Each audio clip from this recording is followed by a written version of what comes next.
The Ballymurphy Massacre, which unfolded over 3 days in August 1971, stands as one of the most tragic and controversial episodes in the early years of the Troubles in Northern Ireland.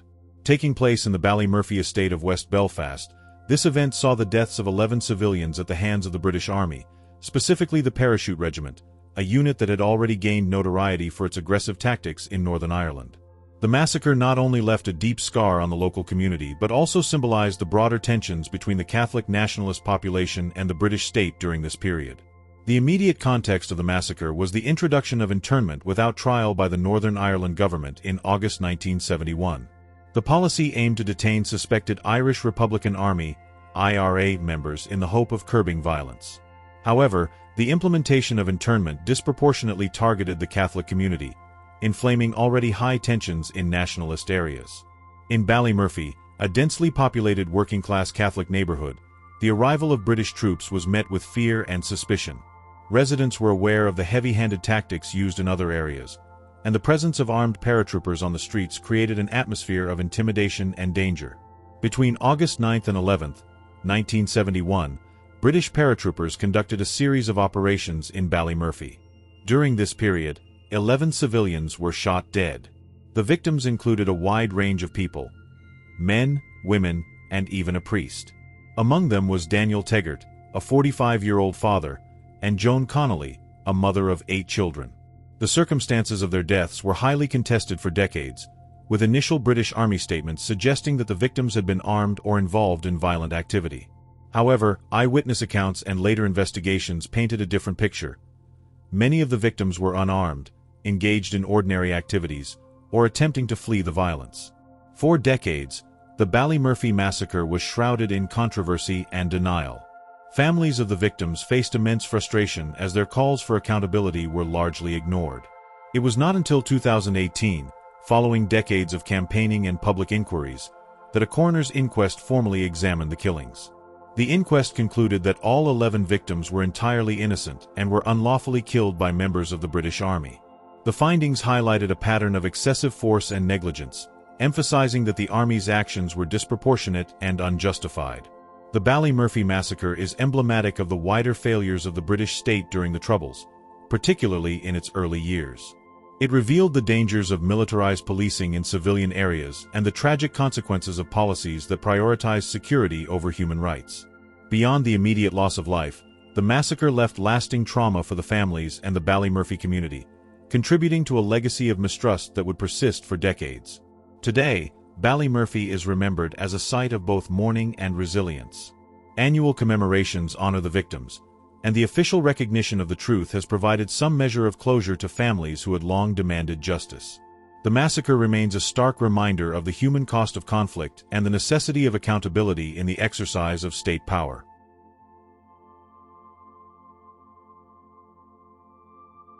An archival news report from 1971 crackles to life. A clipped, official-sounding British voice speaks over the faint sound of chaos. The Army has been engaged with a number of gunmen, returning fire only when fired upon. The audio fades, and a black screen appears. Simple, stark white text fades in. This was a lie. The words hang in the silence for a moment before a series of photographs appears in a quick, powerful montage. The faces are ordinary. A priest in his clerical collar. A smiling mother surrounded by her children. A young man with his whole life ahead of him. 11 faces in total.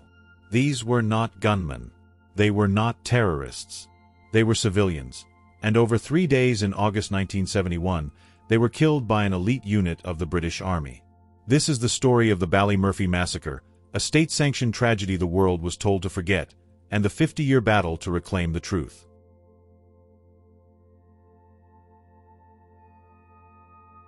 August 1971. West Belfast, Northern Ireland was a tinderbox waiting for a spark.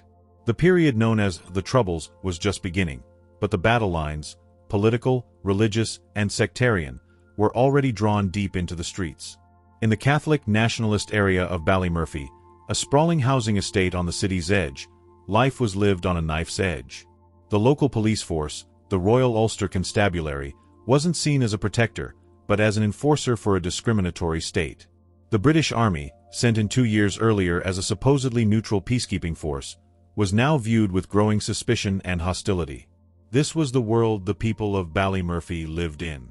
It was a world of fathers going to work, mothers raising children in small terraced houses, and priests tending to their flock. It was a community bound by faith and identity, but it was also a community bracing for impact. The storm finally broke in the pre-dawn hours of Monday, August 9, 1971. It was called Operation Demetrius. Proposed by the Unionist government of Northern Ireland and approved by London, Operation Demetrius was the introduction of internment, imprisonment without trial. In a series of sweeping dawn raids, the British Army set out to arrest hundreds of people suspected of IRA involvement. They would be locked away indefinitely, with no charge, no court, and no due process. But the intelligence behind the operation was a disaster. Based on outdated police lists, the raid swept up political activists, civil rights marchers, and in many cases, men with no connection to any paramilitary group at all. Crucially, the operation targeted only the nationalist community. Not a single loyalist paramilitary, who were also engaged in violence, was arrested. The message this sent to Catholic communities like Ballymurphy was terrifyingly clear: the state and its army had picked a side. To carry out the raids in West Belfast, the British Army chose the 1st Battalion, the Parachute Regiment. Known as the Paras, they were the Army's elite, with a reputation for toughness and aggression. They weren't peacekeepers. They were a fighting force, and they descended on Ballymurphy at 4 a.m. with sledgehammers and brute force. Doors were smashed off their hinges. Men were dragged from their beds in front of their screaming wives and children, beaten, and thrown into army vehicles. Panic and chaos erupted. As news of the raid spread, residents poured onto the streets. Barricades went up. Stones and petrol bombs were thrown. The army responded with CS gas and rubber bullets. The community, which had viewed the army with mistrust, now saw them as an occupying force. The tinderbox had just been lit. Over the next 36 hours, these elite soldiers would turn their rifles on the very people they were supposed to be policing. In the terror that followed, 11 civilians would die. Their names were Father Hugh Mullen, Francis Quinn, Daniel Teggart, Joan Connolly, Noel Phillips, Joseph Murphy, Edward Doherty, John Laverty, Joseph Sorar, John McCurr, and Patrick McCarthy. And for 50 years, the British Army would insist they were all gunmen.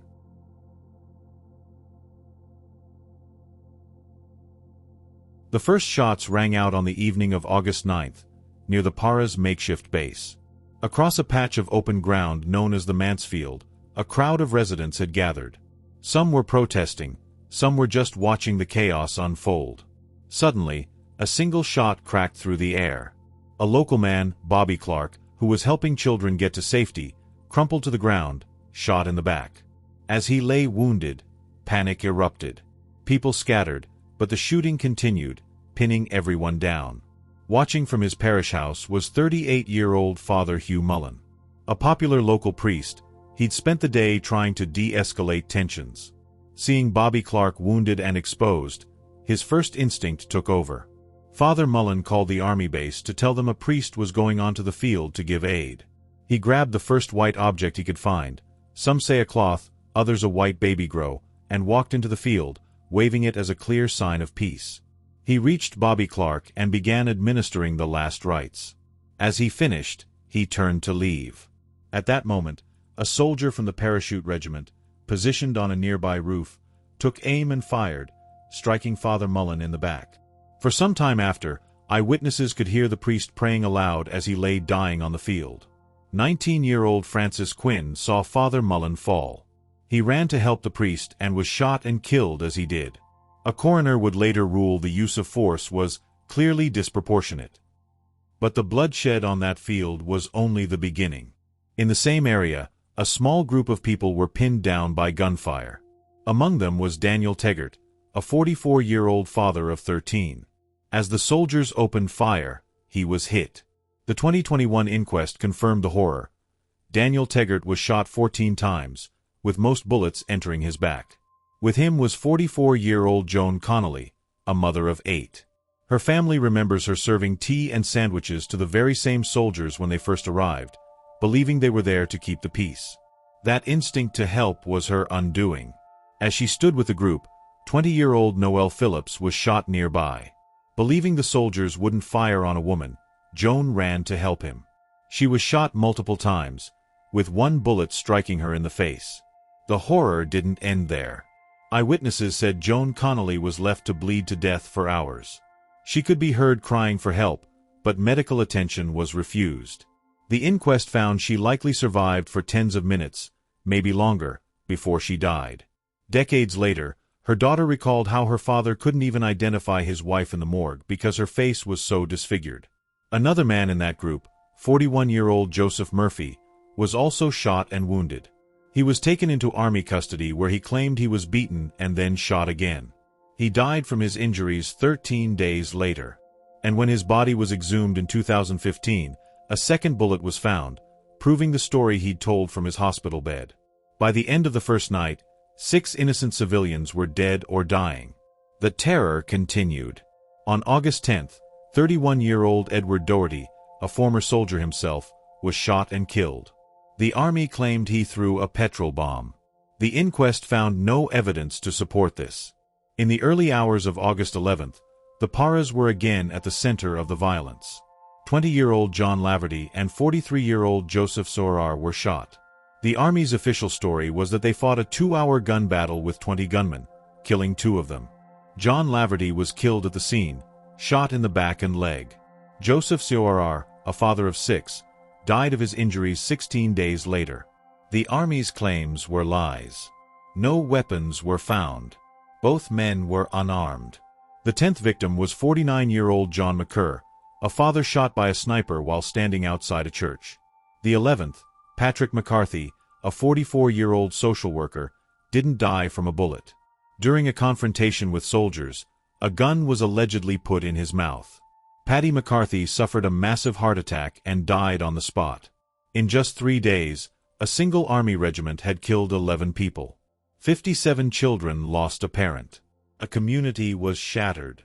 And then, the character assassination began. The British state, having killed their loved ones, now set out to murder their memory.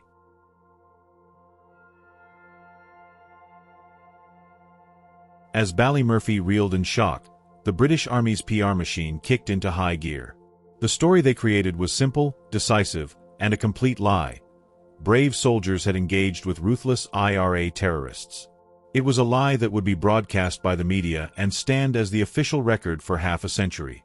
The Army's press officer in Belfast was Captain Mike Jackson, a man who would later become head of the entire British Army. He pushed the claim that those killed were gunmen. A Belfast Telegraph article quoted Jackson directly, saying his men had fought a 2-hour gun battle and killed 2 of them. It was a pattern repeated for nearly every victim. Joan Connolly, the mother of 8 left to bleed to death, was branded an IRA gunwoman. Daniel Teggart, the father of 13 shot 14 times, was also labeled a gunman. His daughter Alice would later recall the pain. The next day they blackened his name and called him a gunman. Father Mullen, the priest killed while giving last rites, was also accused of being a gunman. These weren't just casual lies. This was a deliberate campaign of disinformation, designed to justify the unjustifiable and dehumanize the victims. The Army claimed they only ever returned fire. But swabs taken from the victims' hands found no evidence they had fired a weapon. Not a single gun was recovered from any of the 10 people shot dead. The official story was a complete fabrication, built to protect the Army and the state. The contempt for the victims wasn't just verbal, it was physical. An eyewitness watched from her window as soldiers threw Joan Connolly's body into an Army vehicle, like a sack of potatoes. Other witnesses described the dead and wounded being thrown into vehicles, like animals. The first inquests in 1972 were a travesty.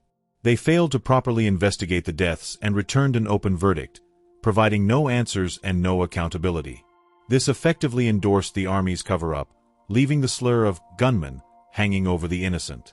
For the families, this was a second wound. Soldiers reportedly taunted Joan Connolly's children by singing, "Where's your mama gone?"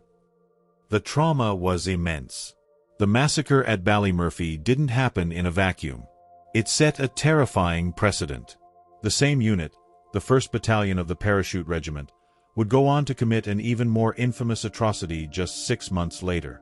On January 30th, 1972, in Derry, the Paras opened fire on an unarmed civil rights march, killing 13 people in what became known as Bloody Sunday. Many believe that if the Paras had been held to account for Ballymurphy, Bloody Sunday might never have happened. Instead, the cover-up emboldened a culture of impunity. For the families of Ballymurphy, the fight for the truth would be a long and painful one.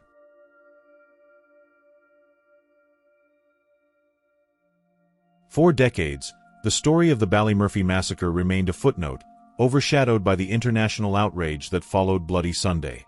The official lies stood as fact, and the families were left to carry their grief in a suffocating silence. But the truth doesn't just disappear because it's ignored. And the determination of the Ballymurphy families was a quiet, burning fire. The campaign for justice began in 1998. In the wake of the Good Friday Agreement, many of the Ballymurphy families came together for the first time. As they shared their stories, they discovered they weren't alone.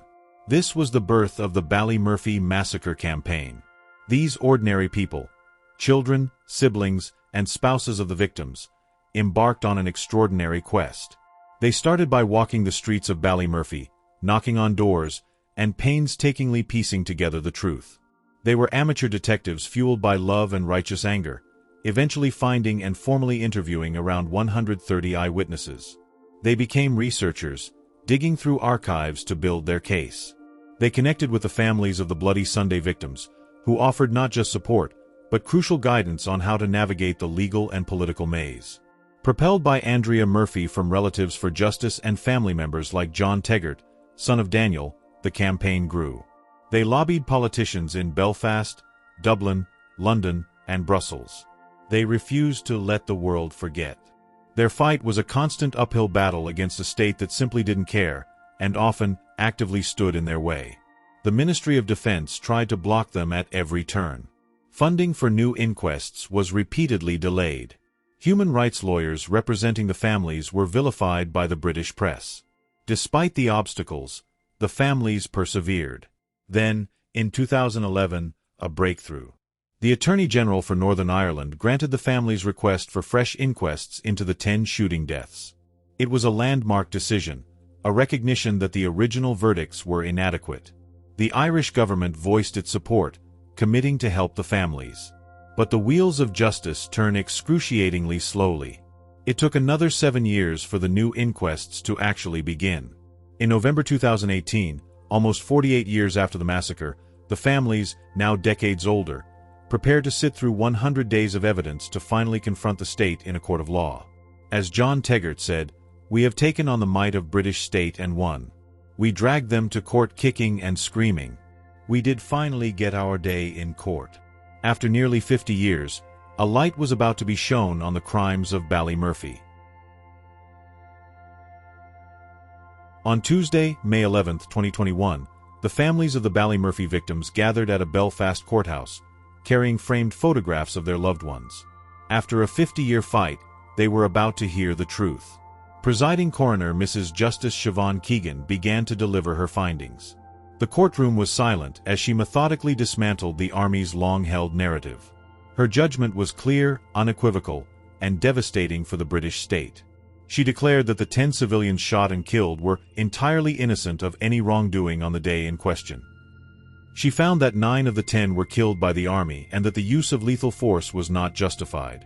She ruled that Father Mullen was waving a white object and that he and Francis Quinn were shot in an act of disproportionate force. She confirmed that Joan Connolly, Daniel Teggart, Noel Phillips, and Joseph Murphy were innocent.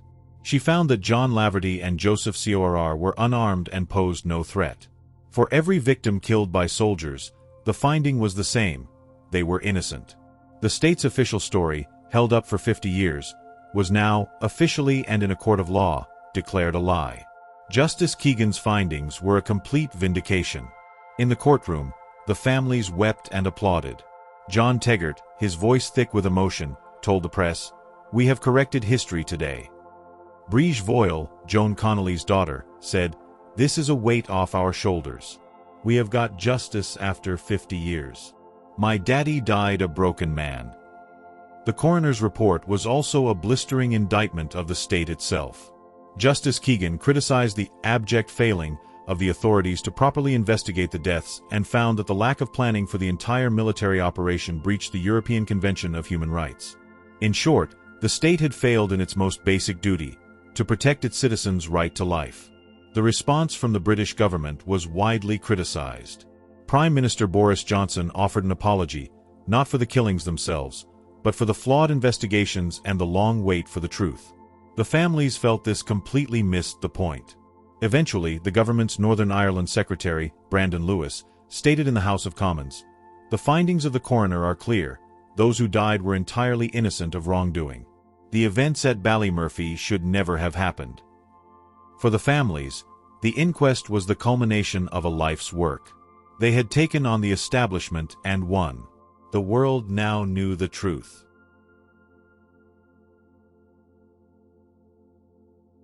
The story of the Ballymurphy Massacre is a testament to the resilience of ordinary people against state-sponsored injustice. The families fought for 50 years, not just for their loved ones, but for the truth itself. Countless other stories from this period remain untold, with families still fighting for answers. If you believe these stories need to be heard and that the pursuit of truth is vital, please consider subscribing and sharing this video. Spreading awareness is the first step in making sure history is never allowed to forget. The Ballymurphy inquest replaced a cynical, 50-year-old lie with a hard-won truth.